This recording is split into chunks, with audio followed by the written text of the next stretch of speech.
One thing I would say to people as you're thinking about trying to be a good friend or a good family member to someone who's grieving is be willing to talk about it. Say that person's name. Go ahead and voice the fact that you feel really sad that that person is not there with you this year. Sometimes we think, well, I don't want to mention it because maybe you see that person at a holiday gathering and they seem happy and you think, I don't want to make them sad. And you think they must not be thinking about it and I don't want to make them think about it, maybe make them cry. The thing is here, they are always thinking about it. Welcome to the Crossway Podcast, a show where we sit down with authors each week for thoughtful interviews about the Bible, theology, church history, and the Christian life. I'm Matt Tully, and today I'm talking with Nancy Guthrie. Nancy teaches the Bible to women at her church, Cornerstone Presbyterian Church in Franklin, Tennessee, and at conferences worldwide. She and her husband, David, are the co-hosts of the Grief Share video series used in more than 10,000 churches nationwide, and also host respite retreats for couples who have experienced the death of a child. She's also the host of Help Me Teach the Bible, a podcast from the Gospel Coalition, and the author of numerous books, including What Grieving People Wish You Knew About What Really Helps and What Really Hurts with Crossway. Today, Nancy and I discuss dealing with grief over the holidays. She reflects on her own experiences of great loss and suffering, shares what God has taught her about His healing grace in her own life, and offers advice to family members and friends eager to love and care for those struggling with deep sadness this holiday season. Let's get started. Well, Nancy, thank you so much for joining me on the Crossway Podcast today. So happy to get to talk to you and your listeners. So the Christmas season is here, and it can be a time of such joy and warmth as we gather with family and friends, usually around good food and music and traditions. And obviously for the Christian, all of that is only heightened by the awareness of the theological significance of Christmas. You know, we're celebrating when the Son of God entered into human history and in order to bring us back to God. And yet I think for many, these feelings are also accompanied by feelings of sadness and loss and pain, often because a loved one is no longer present, whether that's due to death or estrangement maybe, or just simply distance. And the holidays can kind of make those feelings all the more acute in these particular seasons, even years later. So have you experienced any of those kinds of feelings around Christmas time, and walk us through what that's been like for you? Oh, absolutely. I mean, when you think about just even the way we greet each other this time of year, we say, Happy Thanksgiving, Merry Christmas, Happy New Year. And if you think about somebody, especially somebody who's going through grief over the loss of a loved one, that can just feel like such a burden, maybe even an impossibility. Like, why is everybody telling me to be happy when I am not happy, when I have perhaps a great deal of sadness? And, as I try to think about, why are the holidays so hard when you're grieving? I think there's a number of things. I think, for one thing, holidays are so saturated with tradition.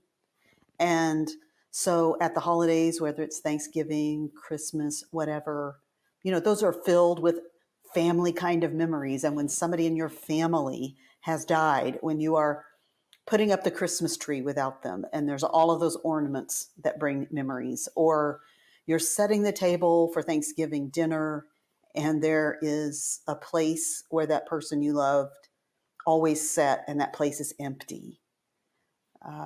Just facing all of those things without that person can just create so much deep sadness at this time of year. Yeah, and you and your husband and your family have had your own share of deep sadness and grief and loss. I wonder if you could share, for those who maybe aren't as familiar with your story, could you briefly share what that's been like for you and your family? Yeah, my husband, David, and I have a son, Matt, who is now 29. We also had a daughter named Hope, and we had a son named Gabriel, and both Hope and Gabriel were born with a rare metabolic disorder and lived just a short time. And, when I look back, Matt, at that, especially that first Thanksgiving, Hope was born the week of Thanksgiving, and she lived for 6 months. And when I think about entering that holiday season, that first one after she died, oh my goodness, I just wanted honestly to go stick my head under the covers and like, let me know when the new year begins, because this just feels unbearable. That Thanksgiving week, we were facing what would have been her first birthday. And our way of dealing with it was, we just made very different plans than we'd ever done before. At that point, I just was not anxious to be around my family. So we planned this little trip, and the three of us, and there were some really fun things about it. But I just remember sitting there on Thanksgiving Day and realizing you cannot escape the sadness. It goes with us wherever we go. You can't travel it away, and you can't eat it away, and you can't drink it away or spend it away. All these things we try to do to soothe our sorrow. It's just there, and you have to deal with it. But for us, yeah, that first Thanksgiving was hard.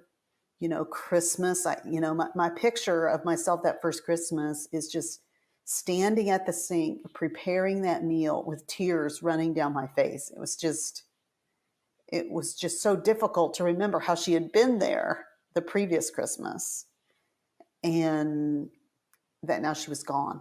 And then we faced that again, then a second time with our son, Gabriel. And so, and these days, it's interesting. We have for example, like after Hope died, I made 500 Christmas ornaments with her picture on it. Wow. We had taken this picture of her when she was with us that first Christmas, and it might sound terrible, but it actually was very sweet. She was very small and underweight, and we put her down inside this stocking that said Hope on it, and we took her picture, and I made 500 Christmas ornaments with that picture on it after she died, and gave it to people. And that was actually something that brought me a lot of comfort that first Christmas, to give those to friends. And still, so Hope died 20 years ago this year, and still people send me, I'll get all of a sudden a ding of a text, and it'll be a friend, and she sent me a picture of the Hope ornament that she's put on her tree, which is so sweet to me. And honestly, it brings up something that we might want to share with your listeners in terms of a way to really help grieving people who are around you. And that is, sometimes we think, well, I don't want to mention it because maybe you see that person at a holiday gathering and they seem happy, and you think, I don't want to make them sad. And you think maybe they must not be thinking about it, and I don't want to make them think about it, maybe make them cry. The thing is here, they are always thinking about it. And it's like a computer program that's constantly running in the back of their mind. And so while we're afraid, okay, I'll make them cry, I'll make them sad if I bring it up, if I say that person's name, when the truth is they're just wishing someone would be willing to talk about the thing and the person that they most want to talk about, and yet most people avoid it. So, I guess one thing I would say to people as you're thinking about trying to be a good friend or a good family member to someone who's grieving is be willing to talk about it. Say that person's name. Go ahead and voice the fact that you feel really sad that person is not there with you this year. Yeah, I wonder if that's some of the fear in those moments for the person trying to be a good friend to someone who is grieving, is maybe not knowing what they want. Like, are there ever situations when you might not want someone to bring that up, where it might be inappropriate to bring something like that up? Well, it is a tricky thing in regarding grief because people are different. But I can tell you this, my husband David and I, we now host weekend retreats for couples who've lost children. We'll have our 37th retreat in a couple of weeks. And when these grieving parents get together, and especially like this one coming up, it'll be right around the holidays here. And I promise you, one thing they're going to want to talk about is their fear about getting with their extended family over the holidays, and their fear that nobody's going to mention the person who died, that it's just going to be too awkward. So, Are there times people don't want to talk about it? Yes, certainly there are those times and those people. But I guess I would just say overwhelmingly from my interactions with grieving people, most of them just, what they say is they want to keep hearing that person's name. And it is specific about the name, Matt. This was interesting. When I wrote my book, What Grieving People Wish You Knew, I didn't want to rely solely on my own experience. So I did an online survey of grieving people, and I asked them, what's something people wrote to you or said to you that was significant, meaningful? What's something someone did for you? And then my third question was, what do you wish people understood about grief that they don't seem to understand? And there were two things that came really loud and clear through the answers when people told me something they really wanted. And over they said, I want to keep hearing that person's name. I mean, if you think about it, when someone dies, oftentimes we start referring to them just with a personal pronoun, or a title, like your mom, your sister, your friend, rather than Barbara. What do you think's behind that? What's so important about the name? It says this was a person. This was a real person. And I remember that person. And when someone says their name, if you think about it, when that person's alive, maybe you're saying their name 20 times a day. But then after they die, you just don't even hear that person's name. But to use their actual name, somehow it esteems your loss, and it somehow demonstrates, I remember. And this person you love, I loved him too, and I miss him too. And it speaks to the reality of that person. Because when someone you love dies, your greatest fear is that everyone's going to forget. And I think this is especially true with those who lose young children, that the world will just go on and everyone will just forget that person was even there. And so if you talk about your dad, your mom, your child, whatever, in a general sense, it's more about that person's relationship with that person. But when you use that person's name, there's just something very vivid and affectionate about just saying their name. And people who are grieving find that very comforting. That's so helpful. It's so easy to not just out of fear, but out of, not wanting to, like you said, we think that it's reminding them of something that it's easier for us to sort of want to push aside and not think about, but really that's the opposite of what the grieving person probably needs in those moments. Now, here's what I say to the grieving person in that regard, is that perhaps the best thing you can do for your extended family is actually tell them ahead of time that you want to have a time when you're together to talk about that person. So I often tell people, set up your family and friends for success in this regard. So often, grieving people, myself included, we expect that everybody's going to read our mind and know what's going to be helpful or meaningful to us. And I'll have to admit that sometimes with my family, it's hard to explain. It just shows you what a sinner I am, actually, Matt. But it's like I'm expecting they won't bring it up. And then I get this twisted satisfaction about being right that they didn't. And I'm, and I find myself unhappy with them, and which is really crazy. I mean, far better for the person who's grieving to, send a little note to friends or family beforehand and just say, when we get together, I know it's going to be awkward, but I want you to know that I want to talk about Michael. And maybe there would even be a time around the Thanksgiving dinner, or maybe even on Christmas morning or Christmas Eve, that we could spend some time talking about our memories of him and, the things we miss about him. And what that does is it just sets everybody up for success, right? Because you've been straightforward. They know that you want this, and they probably want to talk about him too, but they're feeling unsure about it. So, letting people know ahead of a family gathering or some other kind of holiday event that people might be wondering, it can be really helpful to just let them know, you know what, I want to talk about it. And that's going to really help me. Yeah, I'm struck that whether it's with family, as you've been talking about, or even church family, being willing to say their name and to talk about these things, bring these things up, it does require a willingness to be involved and be in that pain to some extent and live in that with the person who's really grieving through that. Do you think there's a uniquely Christian responsibility that we have as brothers and sisters in Christ to enter into that with one another? Well, certainly, yes, to bear each other's burdens is scriptural. To weep with those who weep. Of course, the other side of that is rejoice with those who rejoice. And I often say to grieving people, they really like the side of it of weep with those who weep, but that oftentimes grieving people give themselves a pass on rejoicing with those who rejoice. They would say, I'm too sad to do that. I need you to weep with me, but you can't expect me to rejoice with you. And that's not really the case.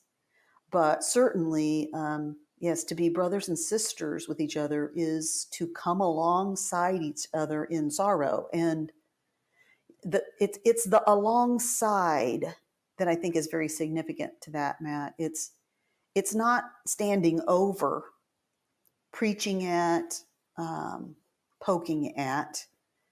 It's alongside what grieving people want most. See, we get all uptight. We wonder what we're going to say to that person. And we think, okay, I want to say something meaningful, spiritual, memorable, helpful.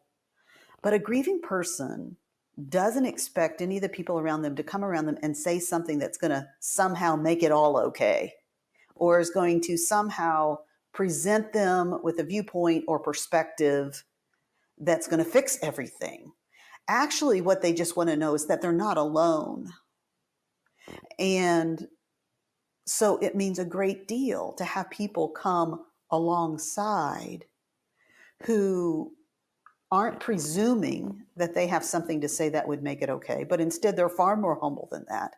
Maybe they even say, I don't know what to say, which often is the best thing to say because it is very humble. It communicates, the gravity of your loss is so significant that I don't presume to have words that would just take it away. But I care about you, and I want you to know I care about you, and I want you to know that I'm here beside you, willingly entering into your sorrow with you, and that I remember that person. And there are times I feel sad. A great thing.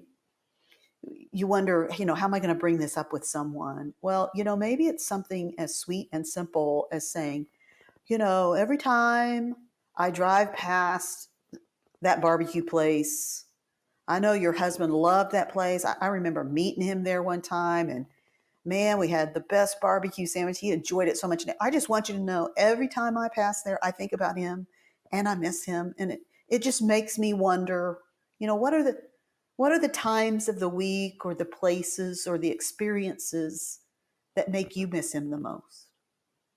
See, an open-ended question like that, it's better than simply the question that comes most natural to us. The question that comes most natural is, how are you?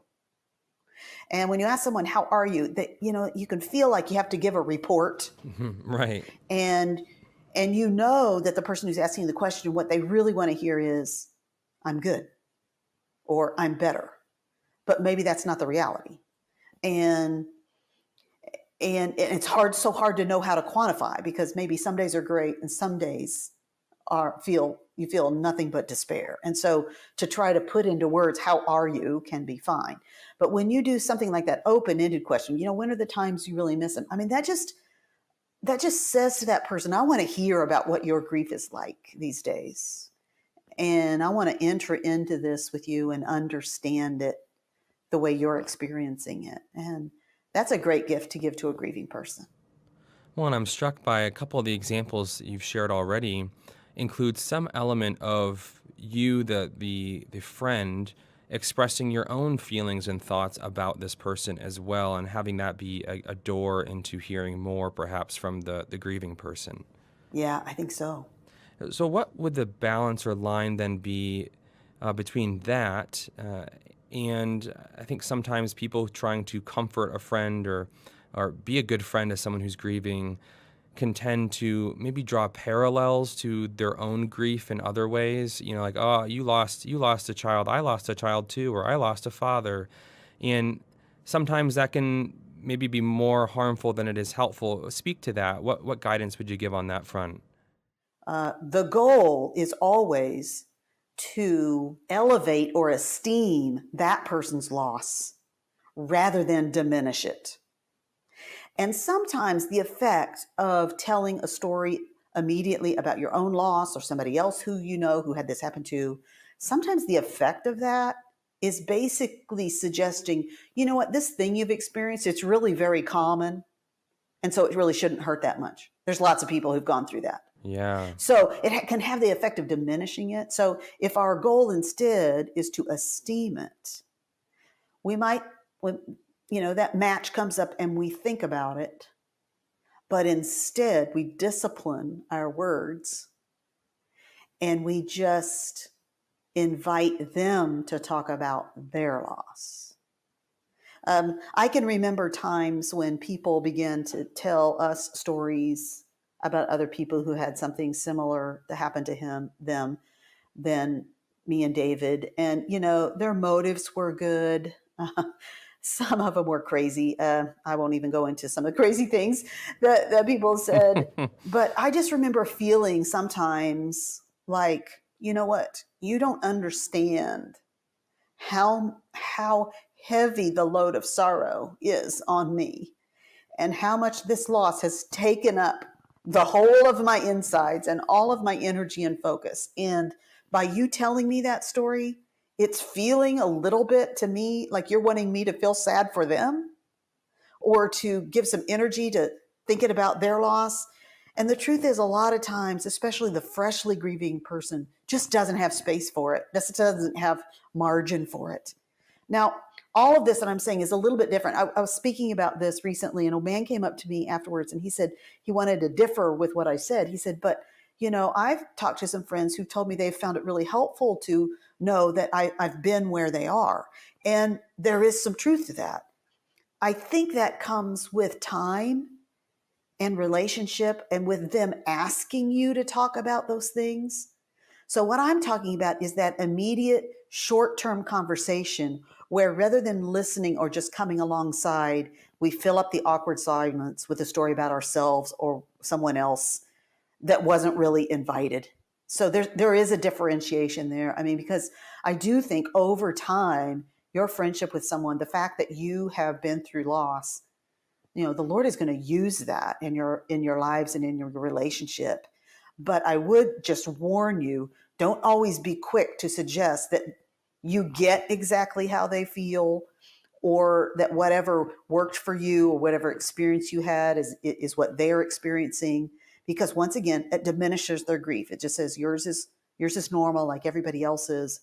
And instead, here's the truth. You don't know how they feel. They're a different person, and their loss, there might be some similarities to it, but there's a huge number of differences. And so for you to not presume that you understand everything about their loss actually esteems their loss as unique and significant to them.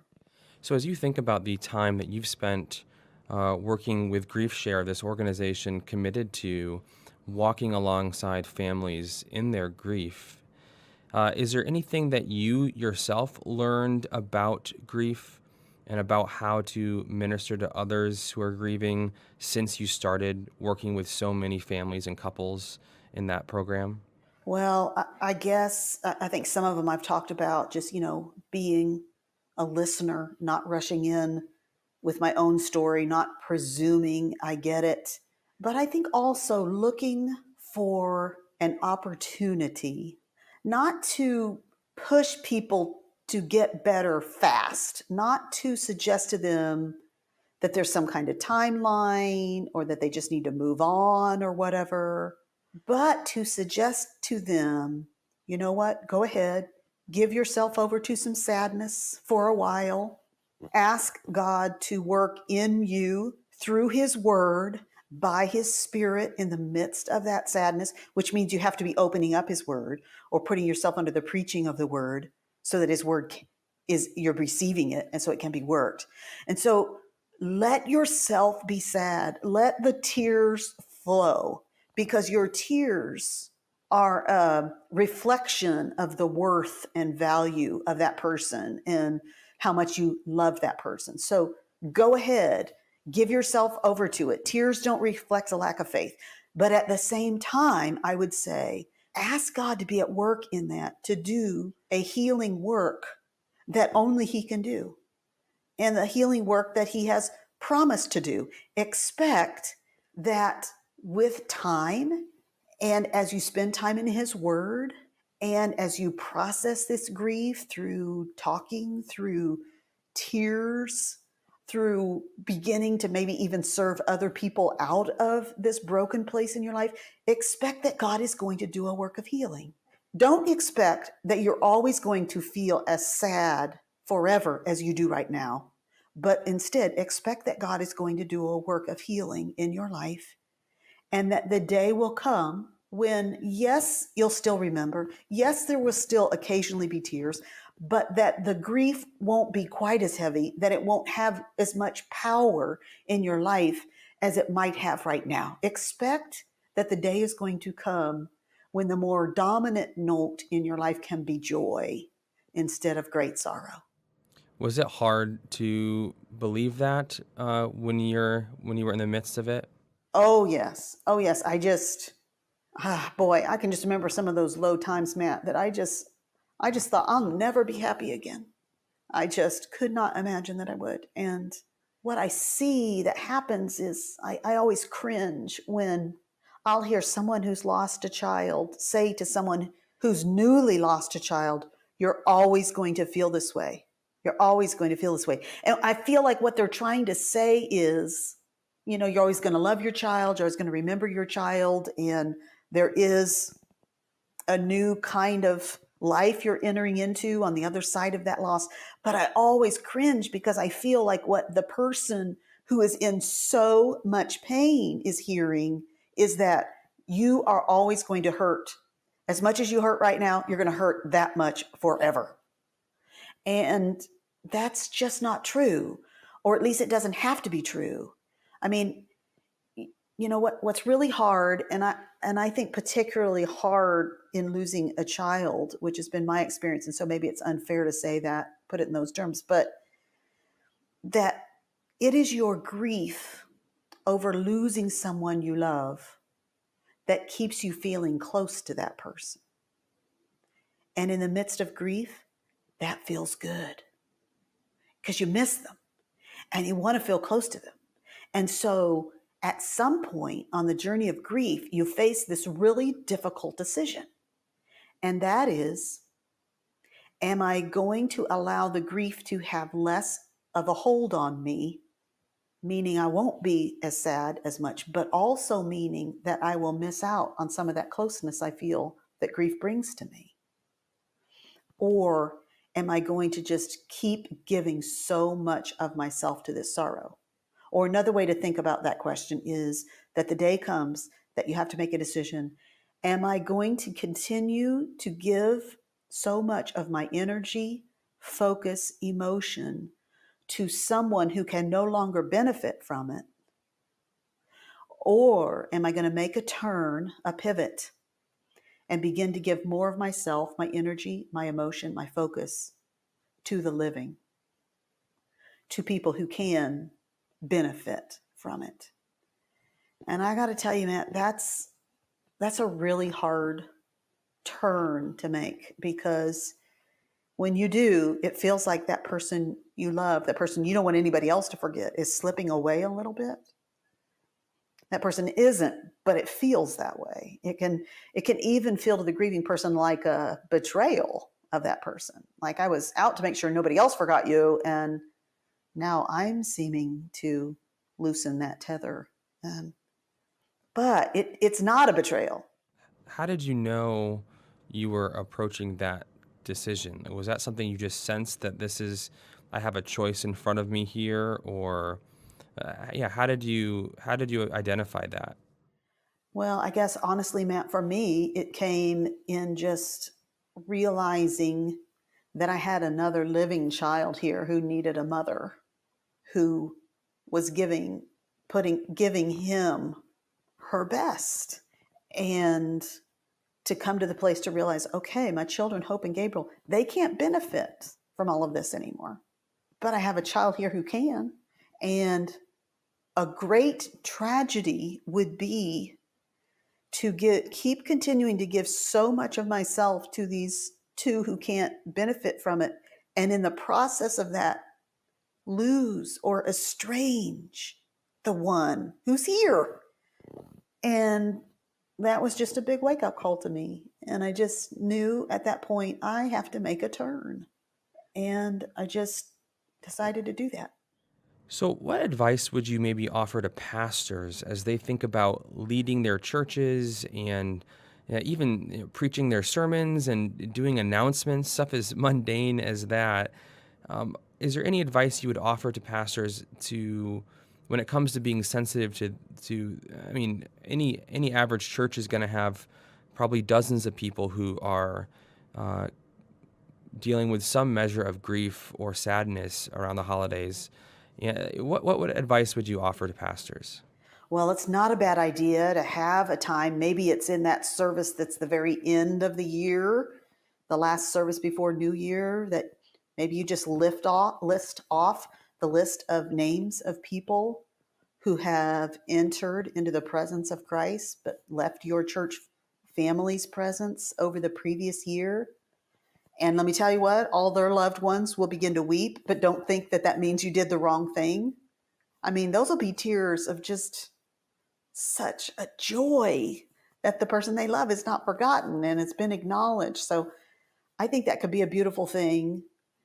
But I'm always slow to put too much pressure on pastors in terms of doing specific things in that. I want to encourage pastors that the very best thing you do for grieving people is to preach God's word. Don't underestimate the power of your weekly preaching to be exactly what grieving people need. Now, they need to hear about God's sovereign rule of the universe and of their lives. I mean, the biggest questions grieving people have are regarding God's sovereignty, and they're trying to figure that out in terms of God's involvement in the loss of someone they love. You need to understand that they're hearing everything now through this lens of their loss. Every song they sing in the service, they're hearing differently now than they used to before. The words sound different. The commitments being articulated in the song sound more costly. And the promises of eternity in the presence of Christ sound more lovely, more desirable. And so those things might move them to tears. But them crying either, in the preaching or in the singing, sometimes if they're crying in church, someone will think, oh, they must not be doing well. They'll say, how are they doing? Oh, well, they were crying a lot during church, as if that's means they're not doing well. Tears don't necessarily mean that. I mean, tears they're processing, they're applying the truth of what's being preached or sung about or read in the passage. A lot of times when that truth meets up with the difficult reality of life, it erupts in tears. So don't assume because someone's crying in your service that they aren't dealing with the loss well. It probably means they're dealing with it, and it's hard. Well, maybe as a last question to close us here, what would you say to someone who's maybe listening right now and is feeling the pain of loss, and maybe the pain feels truly overwhelming to them, and that they're not sure how they will cope with this holiday season? What would you want to say to them? Yeah. Well, first of all, I would say this is the holiday season to maybe not do everything the way you've always done it, because a lot of those traditions do bring pain. And so don't feel obligated. Don't let your family force you into feeling obligated. Well, this is the way we've always done it. Maybe you want to try something different this year. But as I said earlier, just be aware wherever you go, whatever you do, the sadness will likely go with you. And so don't let that surprise you. I would say, look for some allies, whether it's in your family or someone you can have handy on the phone to talk to when things get difficult in the midst of some of these either social situations or family situations. Someone who is a safe person to process that with. But then I think specifically, sometimes as everybody is saying, Happy Thanksgiving, Merry Christmas, Happy New Year, and we just want to pull the covers over our head. I would say as you head into the holiday season, expect that you're going to feel sad, because there'll be times of really deeply missing that person you love. But I would also say, be open to joy, because there are aspects of the truth of God becoming flesh and entering into this world to dwell among us. When we think about what that means, why did he do this? We recognize that this baby who was laid in a manger is one day going to be hung on a cross. Now, and why did he enter into the world knowing that was going to be the case? It's because he has come to take sin and death upon himself. There really is cause for joy in the midst of this Advent season for you, because we know that the reason Jesus came the first time was to do everything necessary to one day put an end to sin and death. And even as we sing, Joy to the world, the Lord is come, he comes to make his blessings flow far as the curse is found. As you sing those words, let them fill your heart with anticipation that day is really coming. That actually the Christ who came as a baby is going to come as a conquering king. And when he does, death is going to be gone for good. He's going to call the body of that person you love so much out of their grave. He's going to fashion for them a resurrection body fit for living forever with him on the new heavens and the new earth. And see the holidays as the center point in which all of that has become your solid hope for the future, and take hold of it today. Amen. Thank you, Nancy, for that wise biblical encouragement, and for sharing a little bit of your own experiences with grief and your own experiences working with families who are grieving, and just what you've learned from them. We appreciate you taking the time to talk today. You're welcome, Matt. Thanks so much. That was Nancy Guthrie on dealing with grief over the holidays. For more, be sure to check out her book with Crossway, What Grieving People Wish You Knew About What Really Helps and What Really Hurts, available online or at your local Christian bookstore. For more interviews like this, subscribe to the Crossway Podcast on Apple Podcasts, Spotify, or your favorite podcast player. If you enjoyed this episode, leave us a review, which helps us spread the word about the show. Crossway is a not-for-profit Christian ministry that exists solely for the purpose of proclaiming the truth of God's Word through publishing gospel-centered content. Visit us today at crossway.org.